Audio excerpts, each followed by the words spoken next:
Hello, hello, salut à tous, bienvenue dans cet épisode numéro 82, un épisode très intéressant, très important, si vous aussi, vous manquez de confiance en vous. Alors justement, je vais fermer parce que là il commence un peu à pleuvioter. Voilà, les aléas du direct, tout est prévu, c'est comme ça, c'est la vie.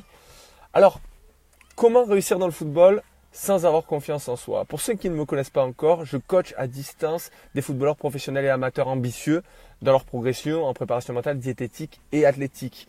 Mon objectif est de les aider à ce que tout simplement ils vivent de leur passion et surtout qu'ils soient libres financièrement.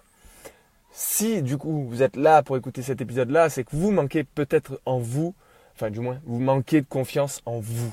Et si vous manquez de confiance en vous, ça veut tout simplement dire que souvent, c'est lié, on a eu des problèmes au niveau de l'éducation. C'est-à-dire que petit, par exemple, on vous a dit que l'échec, c'était mal.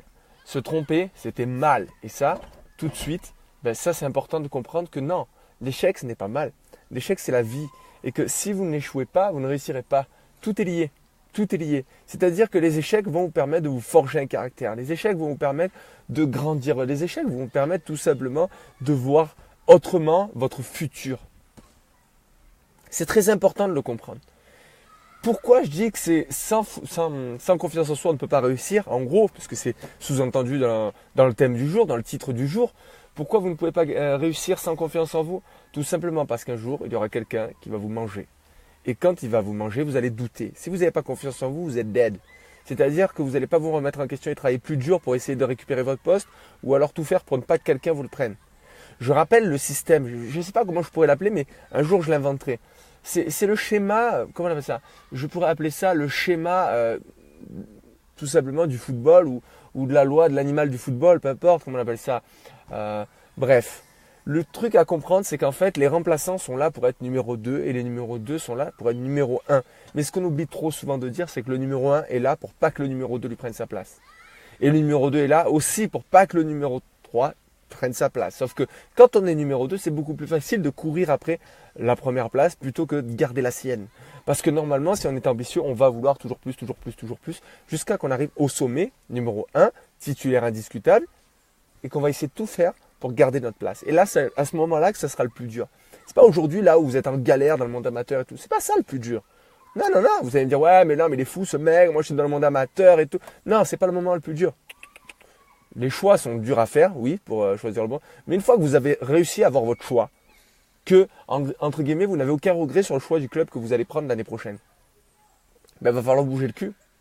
Parce que, à la base, vous plaignez tout le temps, oui, je connais personne ne veut m'aider, pourtant je suis meilleur que lui, je suis meilleur que l'autre, je suis meilleur qu'un tel et tout. Mais quand vous avez le poste, les gars, qu'est-ce que vous faites? Que dalle, c'est le problème. Vous faites que dalle, vous ne travaillez pas. Non, je suis désolé. Je suis désolé, vous ne travaillez pas assez.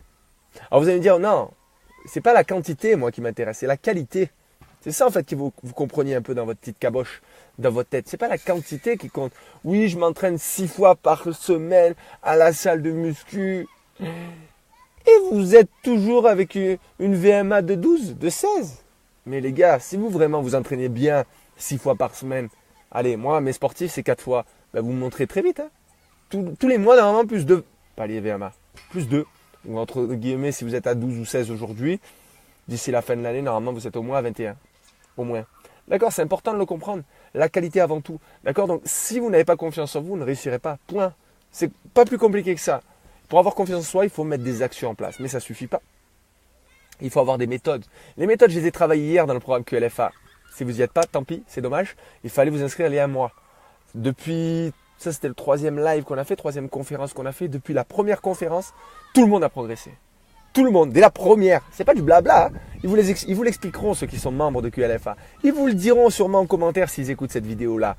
Depuis la première conférence, ils ont progressé. Et là, depuis 3 semaines, donc maintenant, énormément progressé. Hier, on a travaillé la confiance. La première partie de la confiance, on va dire. Et c'était un gros morceau.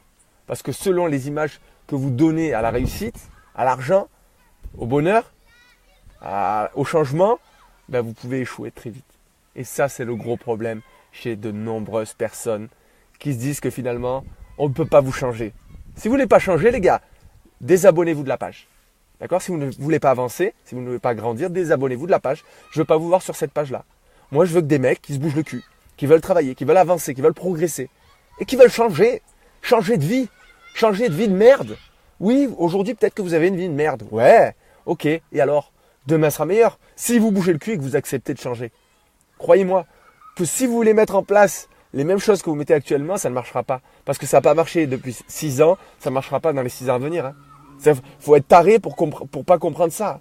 Si vous faites exactement la même chose et que vous ne voulez pas changer, que vous pensez la même chose de vous, que vous, depuis 6 mois, 6 ans, vous dites que vous êtes pareil, ben les gars, vous êtes morts.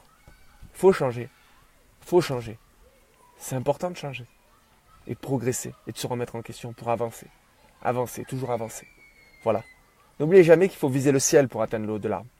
Tournez cette expression 100 fois dans votre bouche avant de parler ou dans votre tête pour la comprendre. Il faut viser le ciel pour atteindre le haut de l'arbre. Il faut viser le ciel pour atteindre le haut de l'arbre. Il faut viser le ciel pour atteindre le haut de l'arbre. Bonne soirée à tous. À la prochaine.